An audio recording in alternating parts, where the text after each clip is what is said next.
Kumustahin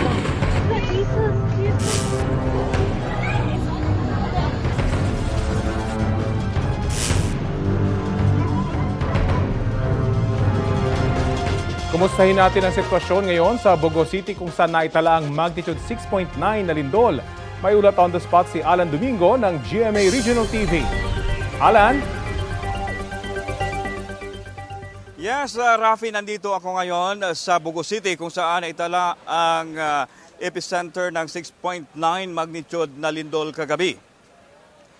Rafi, kalunos-lunos ang sitwasyon ng mga biktima ng lindol kung saan magkatabi na ang mga bangkay at mga nasugatan na inilagay sa harapang bahagi ng Bogo City Provincial Hospital dahil wala nang mapaglagyan.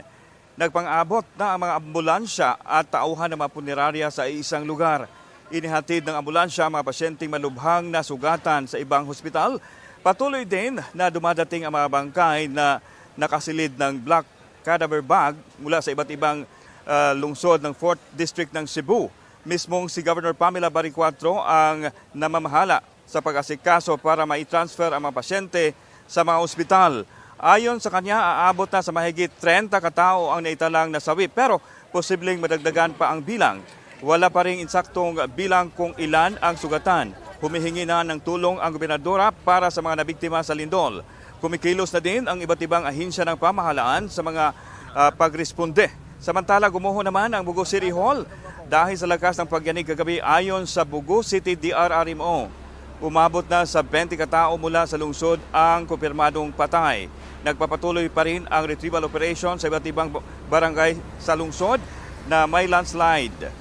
Kitang-kita naman ang malalaking bitak sa mga kalsada pero nadaanan naman ang mga ito. Problema din ang lungsod ang kawalan ng supply ng tubig matapos masira ang kanilang water utility. Hanggang ngayon, wala pa rin kuryente sa Bogo City at Karatig Bayan sa North District. Maliban sa Bogo City, nagtamo rin ng malaking pinsala ang bayan ng San Remigio at Medellin.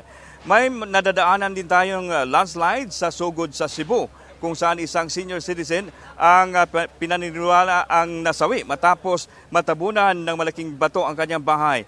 Hinahanap pa ang kanyang katawan.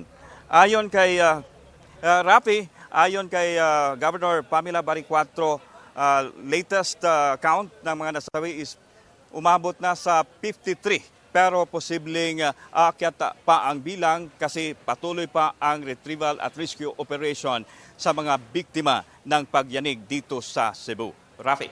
Alan, unang-una siguro nasa safe na lugar naman kayo, no? Kasi ang sinasabi ng PHIVOLCS ay pwede pang kayong makaranas dyan ng aftershocks. Wala ba kayong nararanasan ng aftershocks ngayon, Alan? May nararanasan tayong panakanakang pagyanig, Rafi, pa hindi naman gaanong kalakasan, Rafi. Linawin ko lamang yung mga patay na nandyan sa harapan ng ospital. Ano yan? Galing yan sa iba't ibang kabahayan dyan sa Bogo? Or meron din galing sa ibang bayan, Alan? That's right, Rafi. Itong dito sa likuran ko, itong nakasilid sa Black Cadaver Bag, galing ito sa Bogo City. Mayroon din galing sa San Remigio, Medellin, at iba pang lugar dito sa 4th District sa northern portion sa lalawigan ng Cebu, Rafi. So kung may mga gusto mag-identify ng kanilang mga kaanak, dyan sila pupunta, Alan. Parang centralized na kumbaga. That's right. Yes, that's right, Rafi. Bago lang, may mukhang foreigner dito na nakasilid din at ang pamilya niya ay dumating. And sa mga pamilya na mga nawalan na biktima ng lindol, pwede silang pumunta dito sa harapan ng Bogo Provincial Hospital, Rafi. Okay, maraming salamat at ingat kayo dyan. Alan Domingo ng GMA Regional TV.